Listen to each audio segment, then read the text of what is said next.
are places I remember all my life. Some have changed, some forever, not for better. Some have gone, and some remains. Oi, gente! Primeiro vídeo aqui do canal Larry Beatles, Marcelo Sanches Larry Beatles, em 2020. Antes de mais nada, deixa eu desejar a todos vocês um ótimo ano de 2020. Ótimo ano, vamos ser realistas, quer dizer assim, que todos nós tenhamos bastante saco e disposição para ir levando a vida da melhor maneira possível, cuidando muito das coisas sérias que a gente tem que cuidar ao longo dos dias, né? Educação de filho, trabalho, despesa, né? Tudo aquilo que a gente está cansado de saber. E os momentos de lazer, de curtição, né? Da gente descansar um pouco da correria aí do dia a dia e das preocupações de se viver num país como o Brasil, relaxando, curtindo aqui, assistindo a vídeos sobre os Beatles, sobre música em geral, né? Os vários canais aí sobre música, sobre Beatles, inclusive este humilde canalzinho que tem ali, segue lá, baixinho, tal, com um número restrito aí de inscritos. E torcendo para que vocês continuem assistindo pelo menos um pouco desses vídeos aqui e dando uma força aí, compartilhando, dando likes e tudo mais, né, gente? Vamos embora. Eu vou falar de um tema hoje que não é um tema inédito, né? Alguns excelentes canais aí sobre Beatles no YouTube já até falaram sobre esse tema, que é a amizade do George e do John. O que aconteceu, afinal de contas, entre esses dois Beatles, né? Que já há muitos anos nos deixaram fisicamente, mas continuam presentes, né? No dia a dia, aí, na memória, né?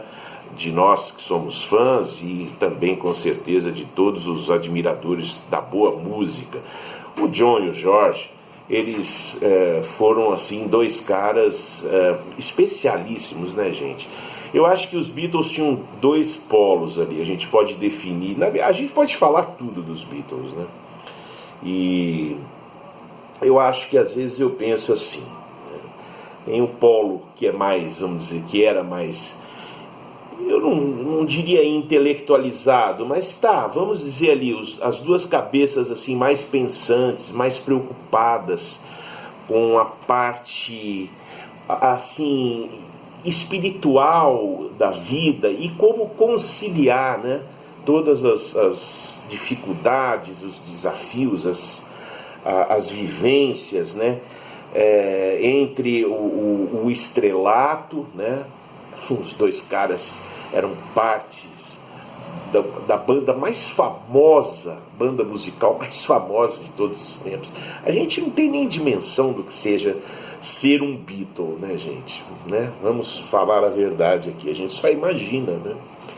E eles tinham, o John e o George, eles tinham muito essa pegada, né? Eles eram caras assim, vamos dizer, menos conformados do que o Paul e o Ringo. O Paul e o Ringo eram um outro núcleo, assim, vamos dizer assim, mais descontraídos dos Beatles, mais brincalhões, mais de bem com a vida, né? O Paul é um cara que você olha para ele e você fala, o Paul é um cara feliz, né? O Paul é um cara assim que raramente ele gosta de falar de assuntos muito tristes, né? De questionar, de muita polêmica. O Ringo também. O Ringo é peace and love, peace and love. E o Paul tá sempre com a guitarra na mão, sentado na frente de um piano, compondo sobre amor, compondo sobre historinhas bem humoradas aí de o martelo dourado do Maxwell, etc e tal, né? O John e o George, Eles tinham também, claro, esse lado mais, vamos dizer, romântico, mas era em menor escala, eu acho, do que o Paul e o Ringo, né? O Ringo, sei lá, o Ringo, acho que nem romântico o Ringo era tanto. O Ringo era o Ringo, né? É o Ringo, né? Pisa lá.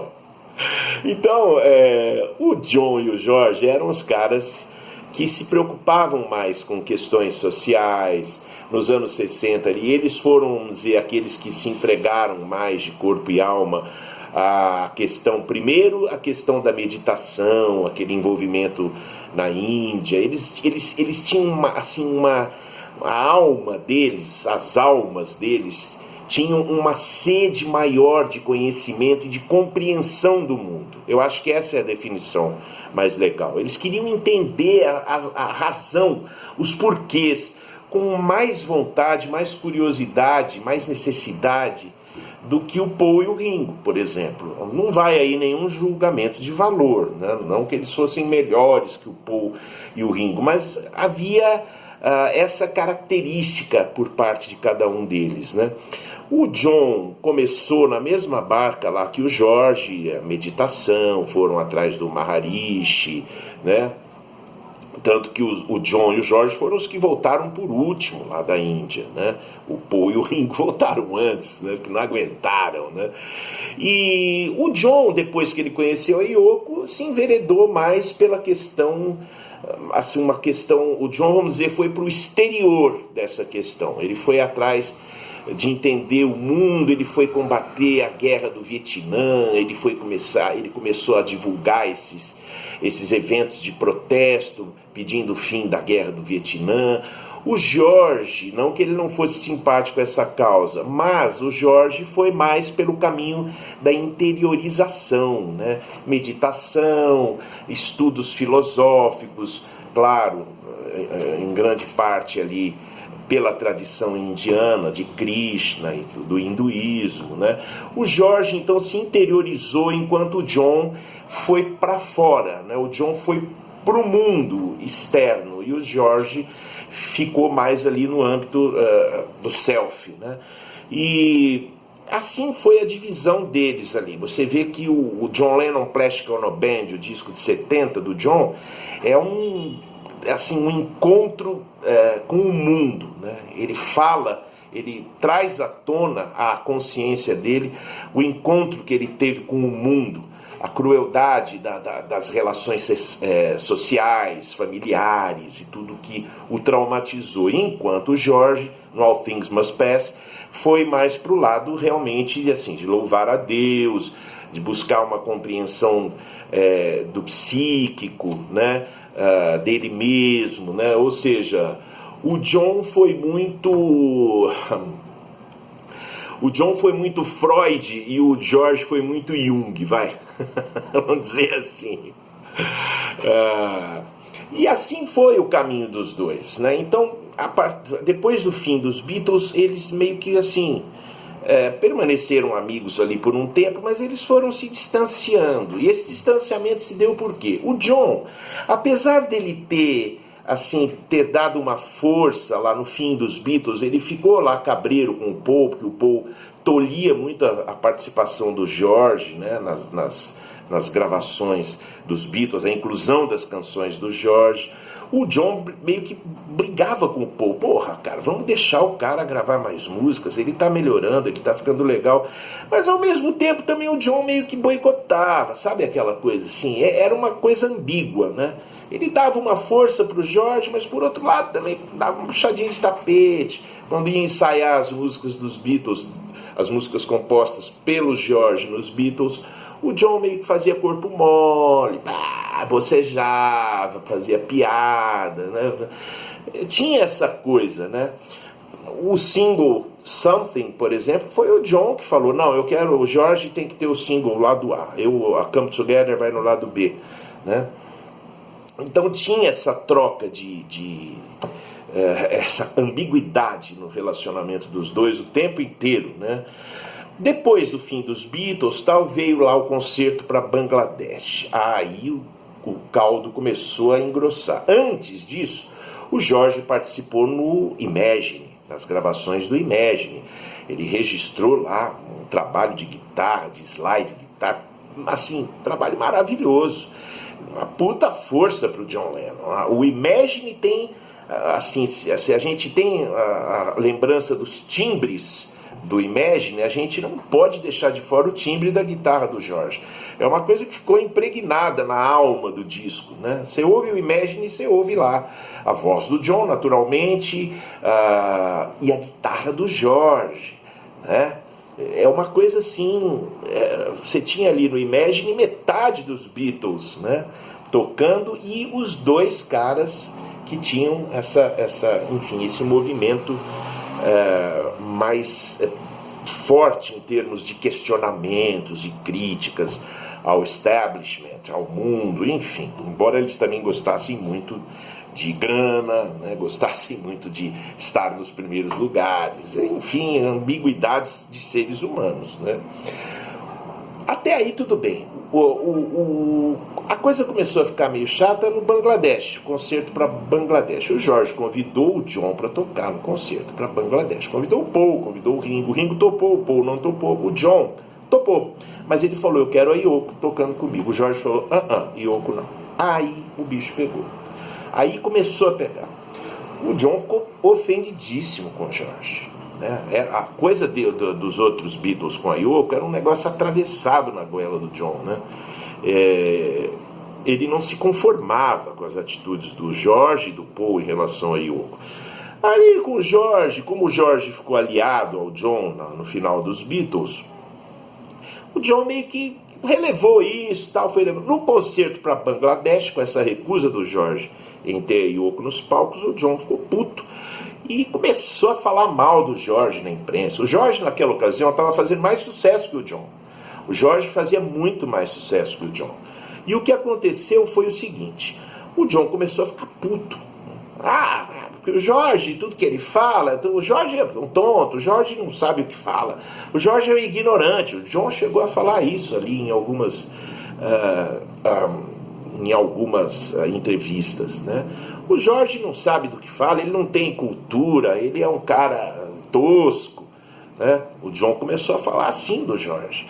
E aí houve um estremecimento entre os dois. Na sequência o John já mudou para os Estados Unidos, então houve assim um afastamento muito grande. Eles se reencontraram nas gravações do I'm the Greatest, que o John compôs para o Ringo gravar naquele clássico álbum Ringo de 73. Se encontraram ali e tal, né? Eles continuaram do mesmo lado na questão lá do Allen Klein, na Apple e tal, mas se distanciaram, né? O John se ofendeu com o George, na verdade, né? E aí nas sessões do I'm the Greatest eles se reaproximaram, tal, mas não foi assim uma grande reaproximação. Depois o George voltou para a Inglaterra, o John continuou nos Estados Unidos. Em 74 tinha aquela tensão toda da separação oficial dos Beatles, a assinatura de documentos, tal. O George estava louco para assinar a separação oficial definitiva deles enquanto uma empresa, né? E o John estava encebando. O John ficava lá, não, eu não vou assinar agora porque os astros não estão me indicando isso, não é o momento correto. Então já foi criando aquela tensão, né? Foi engrossando a tensão entre os dois. Quando o George veio para a turnê de 74, para os Estados Unidos, o John, eles meio que se reaproximaram. Eles se encontraram algumas vezes, tal, lá nos porres, né? Era a fase de porre dos dois, né? Eles se encontraram amigavelmente, conversaram, começaram a ficar bem ali na parada. O John combinou com o George de tocar, fazer uma aparição. Ele estava já planejando aparecer com o Elton John, né? Para comemorar o sucesso lá de Whatever Gets You Through the Night, do Walls and Bridges. Tocou com o Elton John e se comprometeu a tocar com o George. Só que o John né, não apareceu para tocar com o George ficou puto da vida. Porra, né? Eu estava contando com você, o George já estava inseguro naquela turnê, né? A crítica estava descendo a lenha nele. E aí o John não foi. Aí o George ficou puto, né? Não foi tocar, mas depois num show subsequente em Nova York, na mesma Nova York, né? foi o show que o John pisou na bola. Eles se encontraram lá numa boate, para uma festa de fim da turnê, né?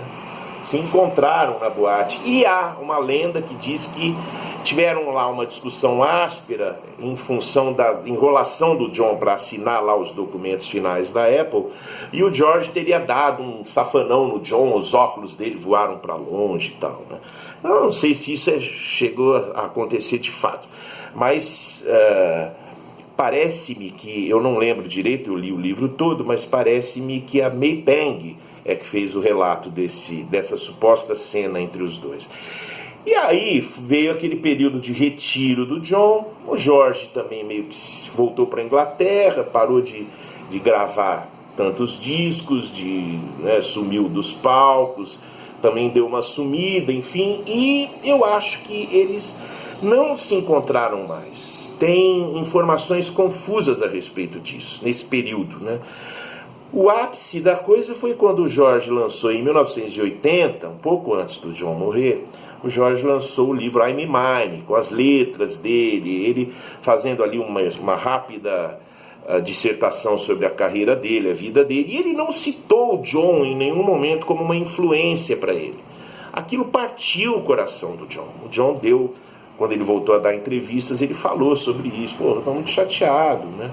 O Jorge, como é que o Jorge faz isso comigo? Eu era mais velho que ele, eu botei ele na minha banda, né, mostrei um monte de coisa de rock para ele. Como é que ele fala que eu não tive influência nenhuma na vida dele? E aí aconteceu do John falecer e tal. Agora, assim, não se sabe se nesse período que antecedeu ao falecimento do John, se eles se encontraram no Dakota. Há, assim, muito pouca referência a esse período. Tem uma declaração do George dizendo que foi ao Dakota, que ficou assim assustado de ver o John Lennon, como ele estava assim meio infeliz, achou o John meio distante, mas eu não sei se foi uma confusão da cabeça do George quando ele deu essa declaração. Eu sei que eu acho que no período de 75 a 80 os dois não se encontraram, né? E essa foi a relação entre eles. Quando o John morreu, o George ficou muito triste, muito assustado, mas fez aquelas declarações assim meio que genéricas, né? Dizendo que amava o John, fez aquela música All Those Years Ago, falando que o John era, na verdade, a referência toda dele. Acho que foi um meia-culpa ali também, né? Um arrependimento de não ter, enquanto o John estava vivo, feito esse reconhecimento público, né, da importância do John para ele. Aí ele fez All Those Years Ago, né? Mas o George nunca falou muito. O George não era um cara que ficava assim, falando muito do John em público. Ele sempre fazia referências amigáveis, assim, né? Breves e amigáveis, né? Mas o fato é que os dois, eles realmente ali após o final dos Beatles, após o evento do concerto para Bangladesh, eles se distanciaram. Isso é inegável, né? Se distanciaram bastante. Durante os Beatles, lá no começo, teve uma fase entre 65 e 66 que o John e o George eles ficaram muito unidos, porque eles foram experimentar LSD, eles faziam essas viagens juntos, né? O Paul e o Ringo ficaram meio que de fora disso no começo. Depois o Paul entrou também, mas no começo era o John e o George. E o John dava muita força para o George. Ele escreveu um pouco da letra de Taxman, né? Ele escreveu, fez sugestões, sempre fez ali sugestões para as músicas do George nessa fase, né? 65 a 67, 68. E eles eram muito próximos, eles foram muito próximos, mas tiveram, enfim, essa pegada aí de se estranharem ali no começo dos anos 70 e se distanciaram. Eu acredito que o amor entre eles permaneceu. É impossível esses caras não se amarem, né, gente? O que esses caras passaram juntos e tudo que eles conquistaram, né? Só que é aquela história de seres humanos, né? A gente convive muito e a convivência assídua faz a gente se distanciar das pessoas que a gente mais ama e que são mais importantes na vida da gente. Pessoal, valeu. Volto daqui a alguns dias com mais vídeos aqui no canal Larry Beatles. Muito obrigado pela atenção de vocês, likes. Feliz 2020 para todo mundo. Beijos, beijos, beijos a todos aí.